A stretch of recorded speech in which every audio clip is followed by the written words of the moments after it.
Hi, everyone. Thank you for having me here.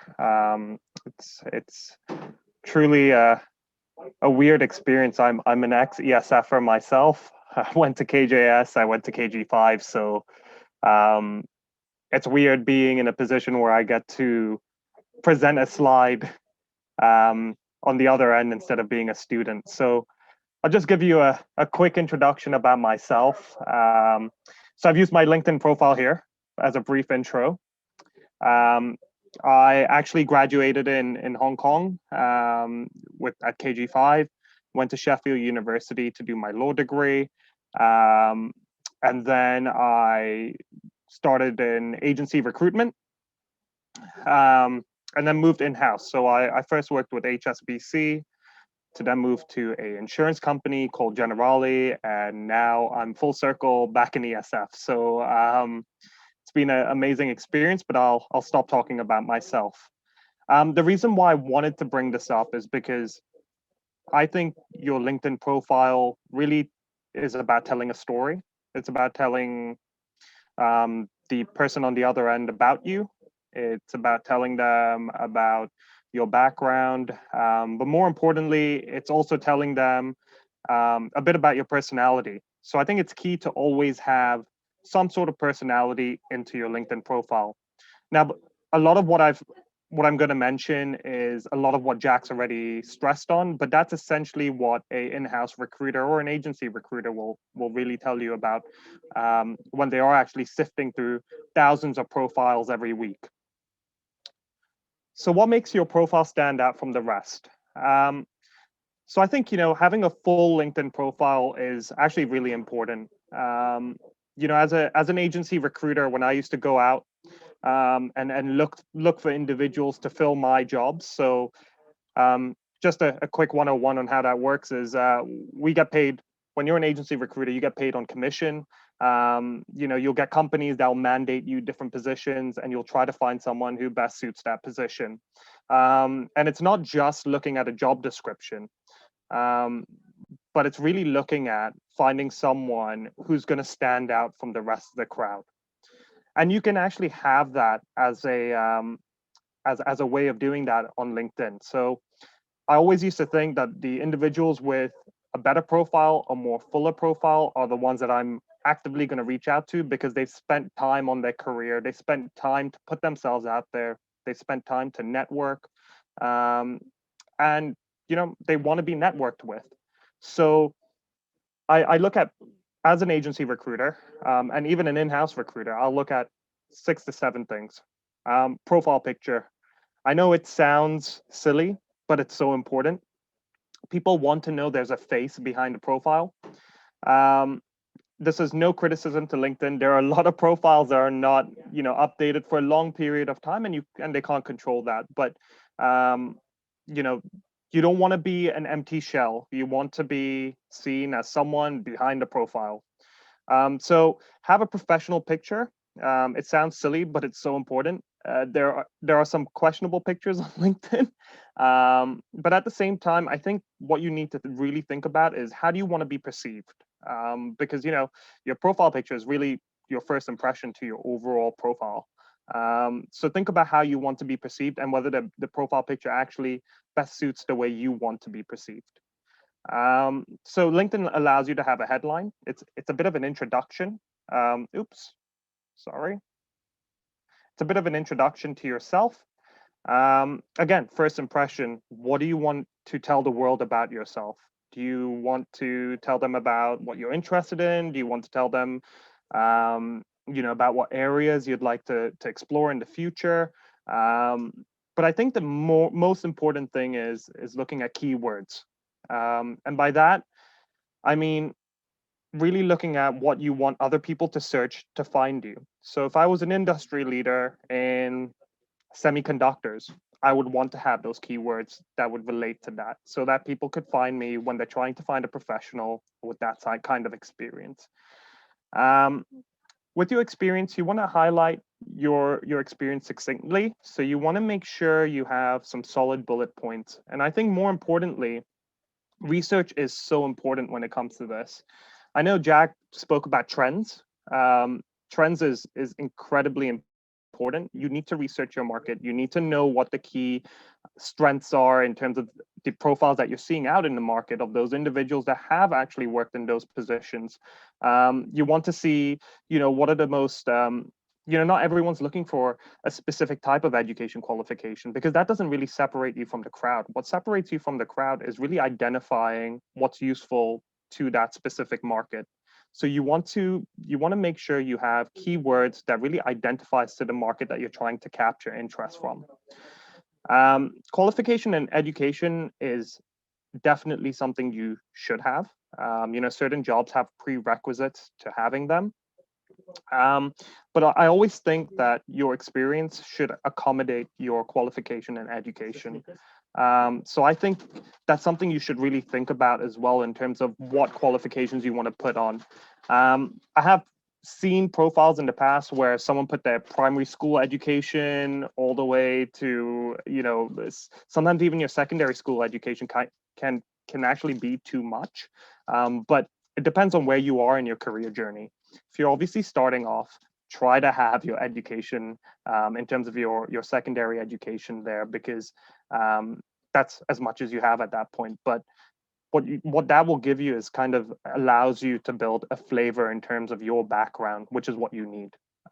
So I think you have to understand at which period of time you're coming into before you start adding things like your education and what to remove out of your education from there. References and recommendations, I think, is a great thing to have. What it allows is it gives someone to give you a third-party perspective about you, and that's really powerful. If you have recommendations where everyone's saying that you are a trusted, reliable business partner, for example, that's another person's perspective about you, and that holds a lot more value than you basically singing your own praise in many ways. So I think it's good to have references, recommendations, and there's a section on LinkedIn that says endorsements, and these are key skill sets that you can be endorsed for. These are like keywords. The more endorsements you have for a specific skill set, the more likely you're going to be found. So in my profile, I have endorsements for HR, recruitment, talent acquisition. So I know in the future, if an opportunity does come up and someone is looking for someone who's a talent acquisition partner, my profile will come up because I've been endorsed for all those skill sets that they would be looking for. And then the last part, which I think Jack has also alluded to, which is creating content. Creating content is really about marketing yourself. It's not just about writing a story about anything at all. It's really about garnering interest about you as an individual. It's a lot more than just having a profile. It's really about telling the world about what you're interested in, and what what your views are. And I think that's really important because it gives a bit of an understanding about your character and whether you would actually identify with a certain culture in terms of the organization that's looking to bring you on board. So if you write content on specific computer software, there may be someone senior enough in that organization that really relates to what you're writing, and it's more likely that they will reach out to you. So I always think actually content creation is very powerful, and it's not just about your profile. So my key tip is do your research when you're creating your LinkedIn profile. It'll help you cater to the audience you want to attract. You want to make sure you have the right keywords, and you want to make sure that you are able to be found when someone's trying to find an industry expert in the area that you're trying to go into.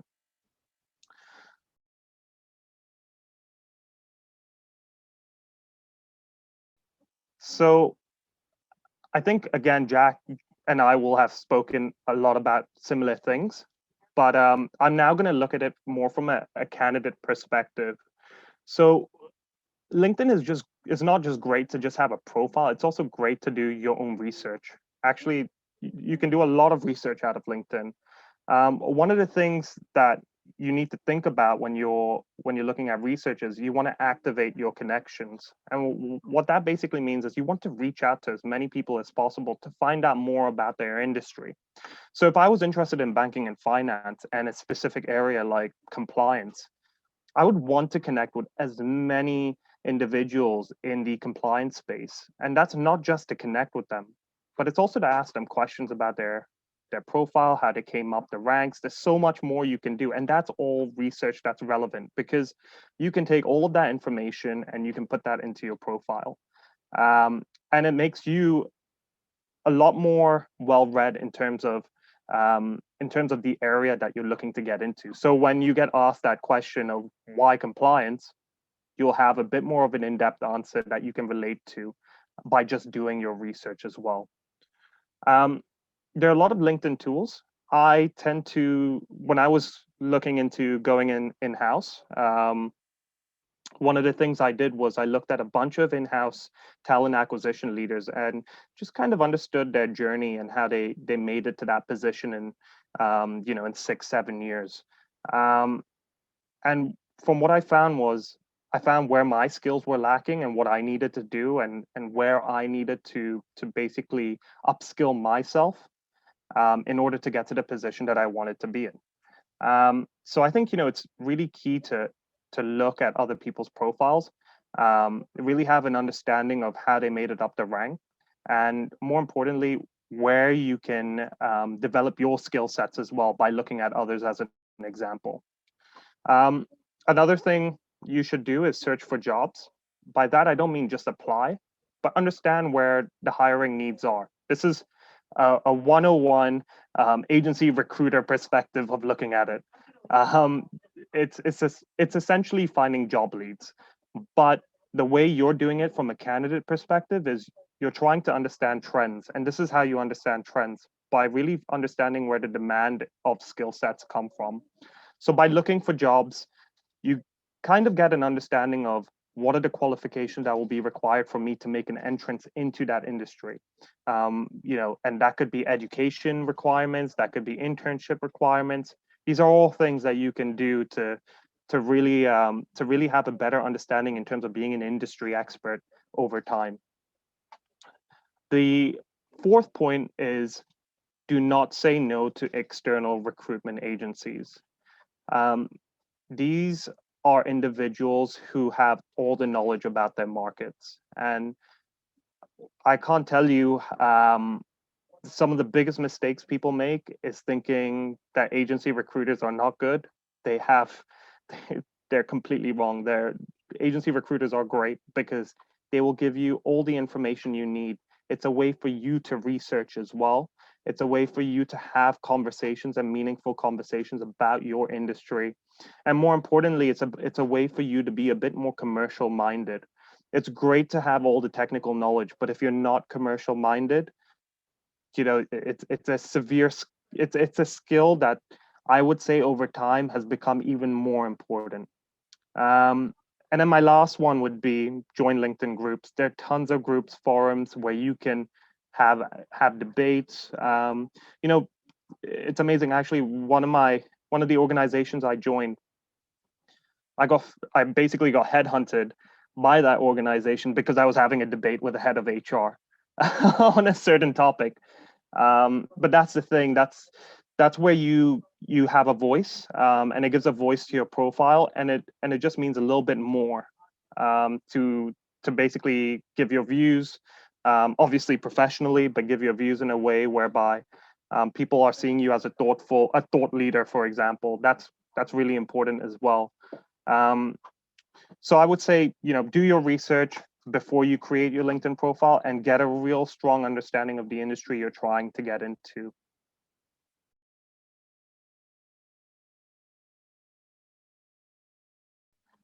Now, Jack's obviously gone through this a lot, but I'll just go through this briefly. Why networking? Um, Look, it's informing the market of your existence. I think that's the key thing. I believe in the 7 degrees of separation, especially so in Hong Kong. If you create, if you create as many connections, more people are going to know about you, and it's a way to really stand out. And the quote, it's not about what you know, it's about who you know. I think there's definitely relevancy to that when it comes to the job market. um, you could be incredibly intelligent, straight A's. You could have the perfect score on your SATs, but if no one knows, and you know, you're not going to find that dream ideal job you're looking for. So build your connections, and as Jack says, accept invitations. You just never know. So the other thing that it can also help you do, as I mentioned before, is networking, is researching. The more you network, the more you know about your market, and the more you know about the individuals that are in your market and how they got there. And more than anything, it also informs you about the company's value proposition. So companies don't just hire individuals that have very strong education. They also try to find the individuals that have similar thought processes, that fit the culture and environment of that organization. And the more people you speak to, especially at senior levels, they tend to inform you about what that culture and that organization is really about and what they're trying to achieve from a cultural perspective as well. So I think it's fundamental when you start networking to really find out about what it's like to work in that organization, and you can do that by building connections. So ask people about their journeys and how they got there. It can be super interesting, and over time you'll find yourself on the opposite side, where you'll be telling someone else about your journey and how you got there as well. And that's the beauty of LinkedIn and building connections, is because it's full circle. It's almost like karma. um, so I'll go to my last slide, which is how to message your network. I think the key point, and I think Jack has also mentioned it, is more people are willing to help you than you know.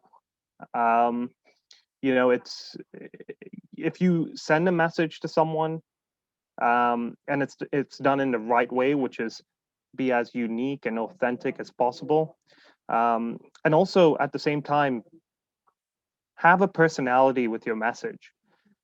A lot of your CEOs will receive hundreds and hundreds of messages, which are just spammed, and it's the same one. And they'll have a message that's sent to six other CEOs in the same way, but just with the changed name. And a lot of the times, individuals don't even get the name right, so they misspell the name. So, and trust me, it's your first impression. So you want to make sure that you're being authentic, as Jack has rightly said, but also that you're not scared to reach out.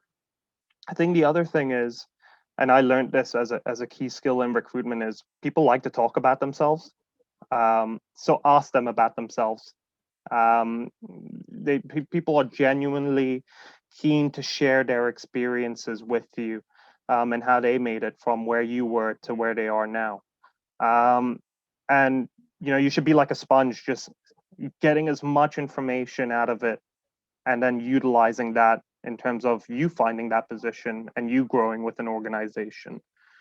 Um, and then obviously, genuine connections yields more. Um, I'm of a believer that if you have someone that you can reach out to randomly, ask for their thoughts about certain things, and not just go out there and ask for a job straight away. Um, just think about how you're going to approach that individual. And if someone approached me and just send me a random message saying I'm looking for a job, I would I would probably not reply back. I would think about what this person hasn't told me what about themselves. This person hasn't told me about what they're looking for. They haven't told me about what kind of organization they come from, and what their beliefs are. So you want to make sure that when you're messaging someone, there's sort of a genuine, authentic feel to it, and not just messaging someone for the sake of messaging or asking for something. Um, so look, those are my few tips. I haven't elaborated a lot more, but I'm happy to send more information. Happy for you to reach out to me, and just want to thank you guys for having me here. It's really an honor.